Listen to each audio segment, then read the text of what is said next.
Crack प्रथम। आज हमें बिहार आर्थिक समीक्षा 2020-21 के प्रश्नावली को हल करना है, क्योंकि हम लोगों ने जो इकोनॉमिक सर्वे के 13 चैप्टर थे उसे कंप्लीट कर लिया है। तो चलिए देखते हैं प्रश्नावली। पहला प्रश्न है, निम्नलिखित कथनों पर विचार कर सही कथनों का चयन करें। वर्ष 2019-20 में राज्य का वास्तविक सकल राज्य घरेलू उत्पाद 11% था। दूसरा, वर्ष 2019-20 में भारत का सकल राज्य घरेलू उत्पाद 4.2% था। और तीसरा, बिहार की अर्थव्यवस्था में सर्वाधिक योगदान तृतीयक क्षेत्र का है।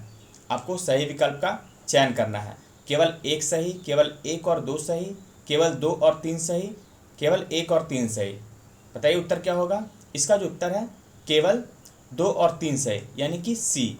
कैसे? क्योंकि ये जो उत्पाद दर है यहाँ पर वास्तविक ये 10.5% है, ना कि 11%। तो यह उत्तर हो जाएगा आपका सी। दूसरा, बिहार की जनसंख्या देश के कुल आबादी का कितना प्रतिशत है? बताइए। ये भी फैक्ट है, 8.6%। बिहार के 3 सबसे गरीब जिले आपको बताने हैं, जो कि क्रमानुसार होनी चाहिए। कौन है? शिवहर, अररिया और किशनगंज, अररिया, शिवहर और किशनगंज, किशनगंज, अररिया और शिवहर, शिवहर, किशनगंज और अररिया। इसका उत्तर ए है। सबसे गरीब जिला कौन सा है? शिवहर, उसके बाद अररिया और उसके बाद है किशनगंज। चौथा प्रश्न है, वर्ष 2019-20 में बिहार का प्रति व्यक्ति, यहाँ पर ध्यान रखिएगा, सकल राज्य घरेलू उत्पाद यानी कि जो सकल राज्य के आधार पर है प्रति व्यक्ति आय कितनी है? बताइए। इसका उत्तर हो जाएगा आपका 50,735 रुपये, बी। 50,735 रुपये प्रति व्यक्ति सकल राज्य घरेलू उत्पाद है। यहाँ नेक्स्ट क्वेश्चन है, जो प्रति व्यक्ति नेट यानी कि निवल, हमने अभी पढ़ा सकल और अब आपको बताना है निवल, यानी कि प्रति व्यक्ति निवल राज्य घरेलू उत्पाद कितना है वो बताइए आप। इसका उत्तर हो जाएगा 31,287 रुपये। छठा प्रश्न है, वर्ष 2019-20 में बिहार का राजकोषीय घाटा कितना प्रतिशत था? ये पूरी तरह से फैक्ट है, 2%। इसलिए जो बिहार का जो है राजकोष वो अधिशेष में चलता है, क्योंकि जो नेशनल है लेवल राजकोषीय घाटा उससे बेहतर स्थिति में है बिहार का राजकोषीय घाटा।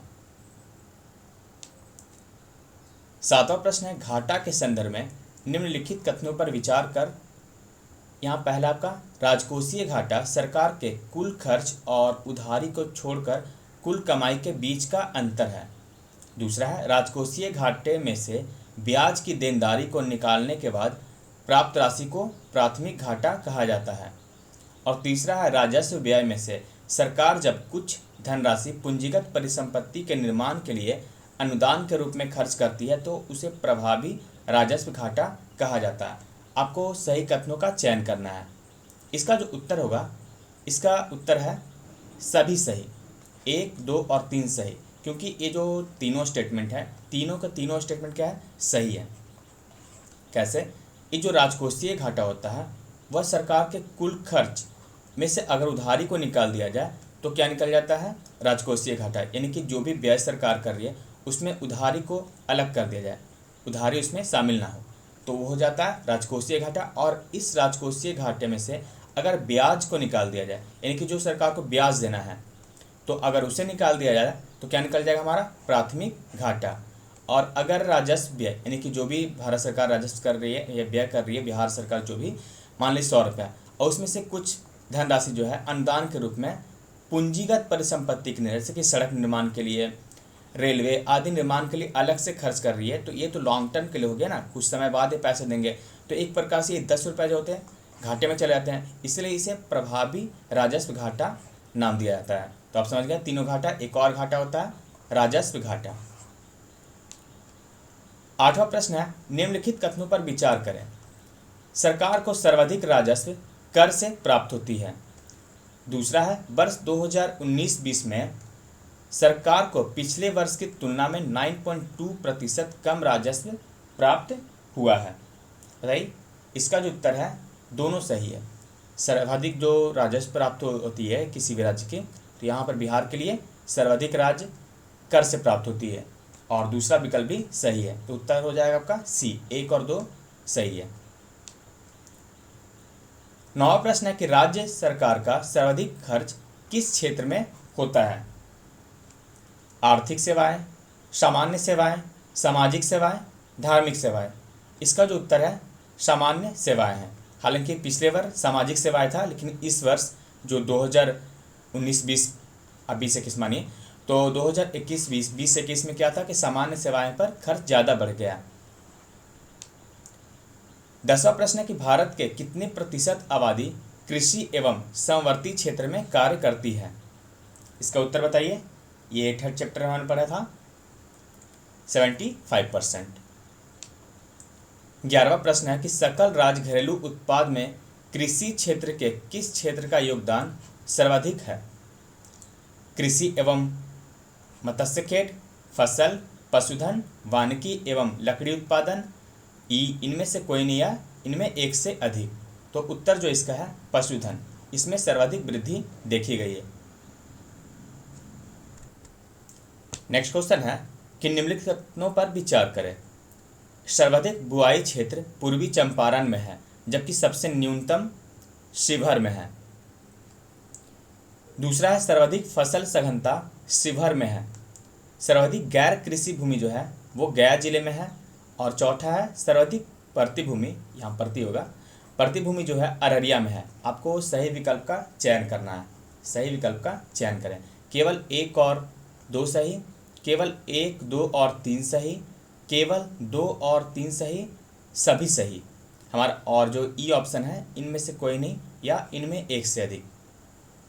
तो हमारा जो उत्तर हो जाएगा वो सभी सही है, क्योंकि ये चारों जो विकल्प है ये सही है। अगर यहाँ पे ऑप्शन अगर डी ना होता सभी सही, तो हमारा उत्तर हो जाता ई, इनमें से कोई नहीं या इनमें एक से अधिक, क्योंकि सभी इसमें सही है तो एक से अधिक उत्तर हो जाते। लेकिन यहाँ पे ऑलरेडी डी दिया हुआ सभी सही हैं, यानी कि ये इसको मेंटेन कर रहा है, तो हमारा जो उत्तर हो जाएगा वो डी हो जाएगा। इस प्रकार से जो आपके बीपीएससी प्रीलिम्स में क्वेश्चन आते हैं इसी प्रकार से फंसाए भी जाते हैं। नेक्स्ट है बिहार में सर्वाधिक किस प्रकार की जोत है? सीमांत जोत, लघु जोत, सीमांत जोत एवं लघु जोत दोनों, और सीमांत एवं मध्यम जोत, और ई है इनमें से कोई नहीं या इनमें एक से अधिक। जो हमारे यहाँ जोत है 97% किस प्रकार का है?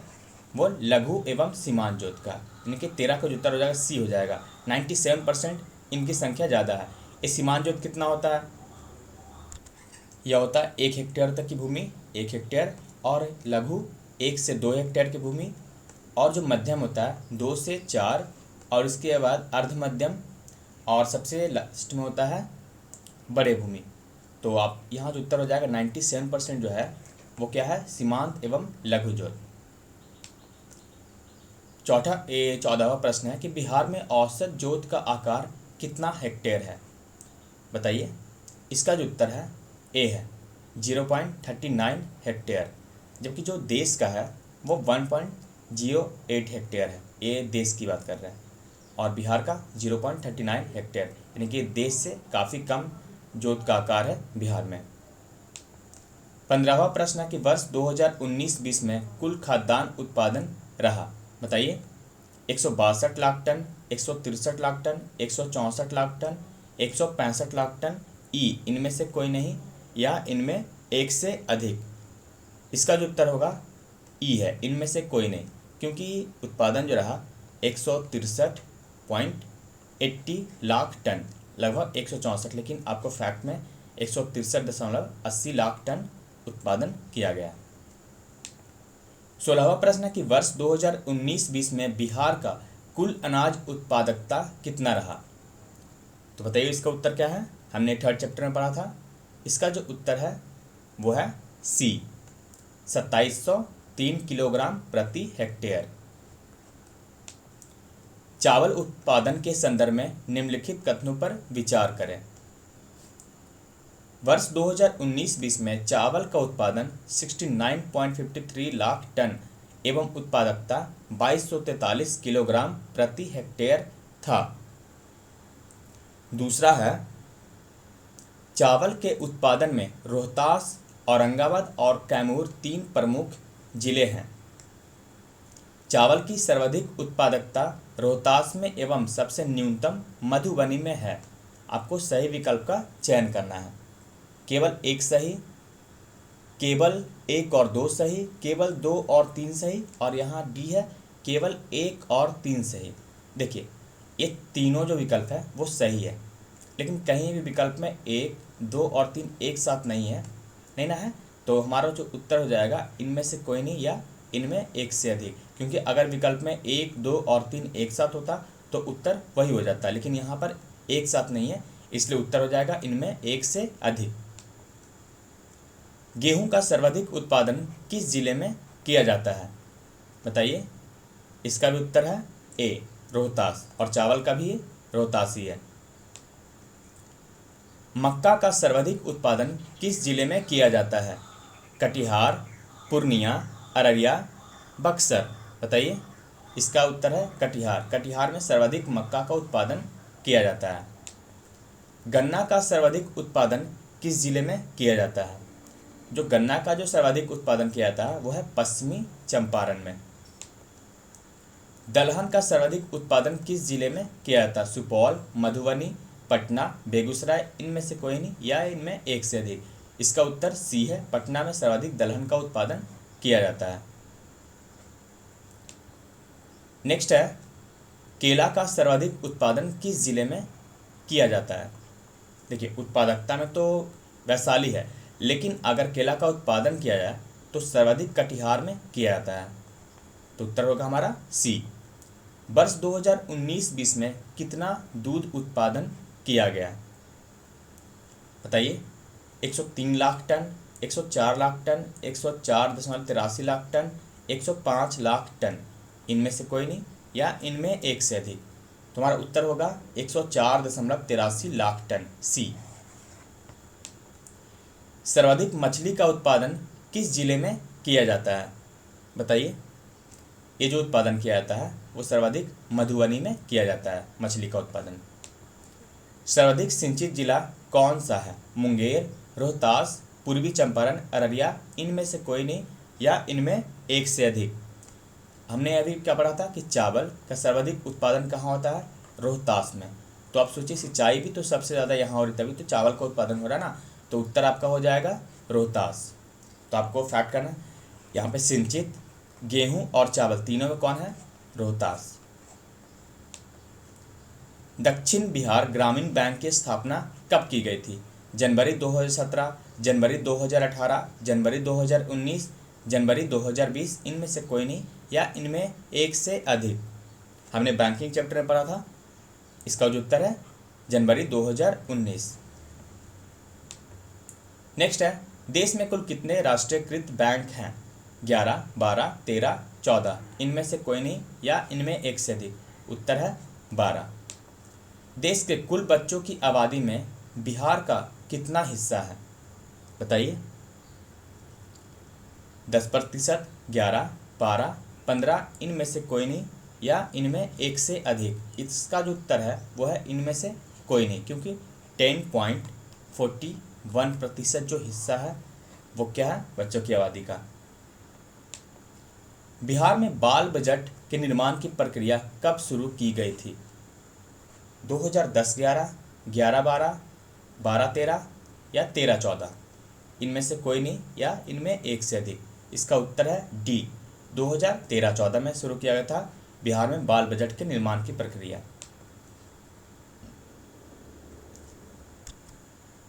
बिहार में सर्वाधिक स्टंटिंग यानी कि बौनापन वाले बच्चों की संख्या किस जिले में पाई जाती है? सीतामढ़ी, शेखपुरा, गोपालगंज, शिवहर, इनमें से कोई नहीं या इनमें एक से अधिक। इसका जो उत्तर होगा वो है सीतामढ़ी, और दूसरे नंबर पे है शेखपुरा। नेक्स्ट है, परवरिश योजना किस राज्य सरकार की पहल है? इसको हमने डिटेल से पढ़ा था। एक किस राज्य की है? बिहार की। अभी तो बिहार का जो आर्थिक समीक्षा पढ़ रहे हैं उसमें इजी लग रहा है, लेकिन ये बाद में अगर पूछा जाए तो हम कंफ्यूज हो सकते हैं, इसलिए इस योजना को यहाँ पर प्रश्न के रूप में डाला गया है। 32वां प्रश्न है कि प्रधानमंत्री मातृ वंदना योजना के संदर्भ में निम्नलिखित कथनों पर विचार कर आपको सही कथनों का चयन करना है। यह एक केंद्र प्रायोजित योजना है जिसकी शुरुआत 1 जनवरी 2017 को की गई थी। इसमें केंद्र एवं राज्य का जो हिस्सा 50-50 है। इस योजना के तहत गर्भवती महिलाओं को उनके प्रथम 2 बच्चों के लिए 6,000 रुपये सहायता के रूप में प्रदान की जाती है। इसका जो उत्तर होगा केवल एक सही है, क्योंकि पहला विकल्प तो सही है। इसकी शुरुआत की गई थी 1 जनवरी 2017 के रूप में और एक केंद्र प्रायोजित योजना है। जब एक केंद्र प्रायोजित योजना है तो इसमें हिस्सा बांटा जाता है, तो इसमें जो हिस्सा बांटा गया वो 60-40 का ये है, यानी कि 60% केंद्र का और 40% जो हिस्सा होगा यानी खर्च का वो कौन करेगी, राज्य सरकार, ना कि 50-50। और इस योजना के तहत प्रथम 2 बच्चों के लिए 6,000 रुपये नहीं बल्कि 5,000 रुपये प्रदान किया जाता है, बशर्ते इसमें एक शर्त भी है कि जो बच्चा का जो जन्म हुआ वो संस्थागत हुआ हो, यानी कि हॉस्पिटल में। तो हमारा जो उत्तर हो जाएगा केवल एक सही। सड़क दुर्घटना के मामले में बिहार का स्थान है 13वां, 14वां, 15वां, 16वां। इसका उत्तर है सी 15वां। 34वां प्रश्न है कि बिहार के सकल राज्य घरेलू उत्पाद में परिवहन क्षेत्र का योगदान। आपको जो सकल राज्य घरेलू उत्पाद है उसमें परिवहन क्षेत्र के योगदान को बतलाना है। 10%, 8%, 7.5%, 7.3%। तो इसका जो उत्तर है वो है 7.3%। 35वां प्रश्न है कि निम्नलिखित कथनों पर विचार कर सही कथनों का चयन करें। बिहार में कुल 58 राष्ट्रीय राजमार्ग है, जिसकी कुल लंबाई सितंबर 2020 में, यहाँ पर डेट रखिएगा, 5475 किलोमीटर थी। बिहार राष्ट्रीय राजमार्ग की लंबाई में 10वां जिला है। और तीसरा है कि सर्वाधिक राष्ट्रीय राजमार्ग बिहार के मधुबनी जिले से जिले में है। आपको सही विकल्प का चयन करना है। केवल एक सही, केवल 2 सही, केवल 1 और 2 सही, केवल 2 और 3 सही। इसका जो उत्तर होगा केवल 1 और 2 सही है, क्योंकि ये तो दोनों सही है, फैक्ट है, ये सब दोनों फैक्ट सही है। लेकिन ये जो राजमार्ग की बात है, बिहार में सर्वाधिक जो राष्ट्रीय राजमार्ग वो पटना में है, ना कि मधुबनी में। तुम्हारा उत्तर हो जाएगा सी, केवल 1 और 2 सही। 36वां प्रश्न है कि बिहार में यहाँ पे राष्ट्रीय तो हमने पढ़ लिया, अब राज्य उच्च मार्ग की लंबाई आपको बतलानी है। तो 36 का जो उत्तर हो जाएगा वो है ए, कितना, 3713.53 किलोमीटर। यहाँ पे याद रखिएगा 3713 किलोमीटर। 37वां प्रश्न है कि भारत नेपाल सीमा सड़क परियोजना के संदर्भ में सही कथनों का चयन करें। इस परियोजना की कुल लंबाई 1377 किलोमीटर है, जो कि उत्तर प्रदेश के मदनपुर से पश्चिम बंगाल के गलगलिया तक जाएगी और यह परियोजना बिहार के 7 जिलों से होकर गुजरेगी। केवल एक सही, केवल 2 सही, 1 और 2 सही, इनमें से कोई नहीं। इसका उत्तर है सी, 1 और 2 दोनों सही है। ये जो है उत्तर प्रदेश के मदनपुर से ये जो पश्चिम बंगाल के गलगलिया तक होकर जाएगा। ये नेपाल, जो ऊपर नेपाल है, और ये हमारा बिहार। तो ये जो 7 जिले हैं बिहार के, उससे टच होकर के इस प्रकार से ये पश्चिम बंगाल के रास्ते यहाँ पर गलगलिया तक जाएगा मदनपुर से। नेक्स्ट है, बिहार में रेलवे मार्ग की लंबाई कितनी है? 3640 किलोमीटर, 3720, 3850, 4000 किलोमीटर, इनमें से कोई नहीं या इनमें एक से अधिक। बताइए, इसका जो उत्तर होगा 3720 किलोमीटर है, बी। 39वां है कि बिहार में कुल कितने एयरपोर्ट हैं? 5, 6, 7, 8, इनमें से कोई नहीं या इनमें एक से।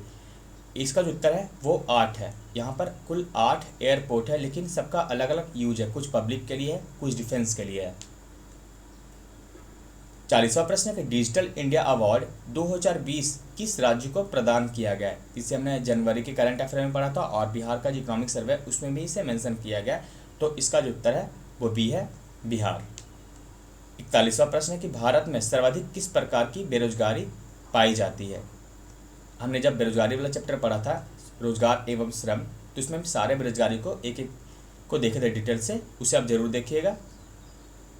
तो आपको विकल्प का सही चयन करना है कि सर्वाधिक किस प्रकार की बेरोजगारी भारत में या फिर बिहार में पाई जाती है। यहाँ भारत में दिया हुआ, तो अनैच्छिक बेरोजगारी, संरचनात्मक बेरोजगारी, चक्रीय बेरोजगारी, शिक्षित बेरोजगारी, इनमें से कोई नहीं या इनमें एक से अधिक। उत्तर है बी, संरचनात्मक बेरोजगारी।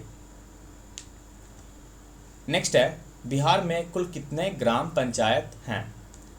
6351, 7754, 8357, 8890। बताइए इसका उत्तर क्या होगा? इसका उत्तर है 8357 कुल ग्राम पंचायत हैं बिहार में। अभियान बसेरा के तहत बिहार सरकार गृह विहीन लोगों को रहने योग्य कितना जमीन प्रदान करती है? अभियान बसेरा बिहार सरकार की योजना है, तो आपको विकल्प का चयन करना है। 5 डिसमिल, 10, 15, 20, इनमें से कोई नहीं या इनमें एक से अधिक। उत्तर इसका है ए, 5 डिसमिल प्रदान किया जाता है इस अभियान के तहत गृह विहीन लोगों को।